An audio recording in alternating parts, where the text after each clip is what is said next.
అందరికీ నమస్కారం అండి. ఫ్రెండ్స్ మనకి ఇప్పుడిప్పుడే ఏపీకి సంబంధించిన వెదర్ రిపోర్ట్ అయితే రావడం జరిగిందండి. ఇక్కడ చూసినట్లయితే ఇక ఈ నెల 5వ తారీఖున ఇంకొక అల్పపీడనం వానలు వరదలతో అతలాకుతలమవుతున్న రాష్ట్రాన్ని మరొక అల్పపీడనం ముప్పు పొంచి ఉంది. పశ్చిమ మధ్య దానిని ఆనుకుని ఉన్న వాయువ్య బంగాళాఖాతంలో మరొక అల్పపీడనం ఈ నెల 5వ తేదీన ఏర్పడే అవకాశం ఉందని అమరావతి వాతావరణ కేంద్రం సూచించింది.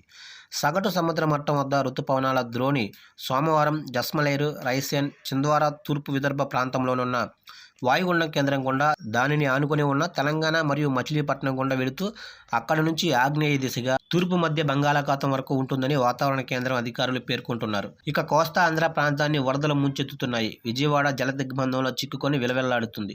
ఈ క్రమంలో మరో 24 గంటలు రాష్ట్రంలోని పలు ప్రాంతాల్లో విస్తారంగా వర్షాలు కురిసే అవకాశం ఉందని వాతావరణ శాఖ సూచించింది. దీంతో భారీ వర్షాలు కురుస్తున్న ఎన్టీఆర్, గుంటూరు, పల్నాడు, ఏలూరు జిల్లాలకు రెడ్ అలర్ట్ కంటిన్యూ అవుతుంది. తాజా వాతావరణ శాఖ హెచ్చరికల నేపథ్యంలో అధికార యంత్రాంగం కోస్తా జిల్లాలో ముందస్తు చర్యలు చేపట్టింది.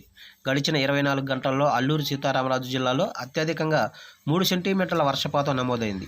ఇక తీరం వెంబడి గంటకు 35 నుంచి 45 కిలోమీటర్ల వేగంతో గాలులు వీస్తున్నాయి. సముద్రం అల్లకల్లోలంగా ఉండటంతో వేటకు వెళ్లొద్దని మత్స్యకారులకు వాతావరణ శాఖ హెచ్చరికలు జారీ చేసింది.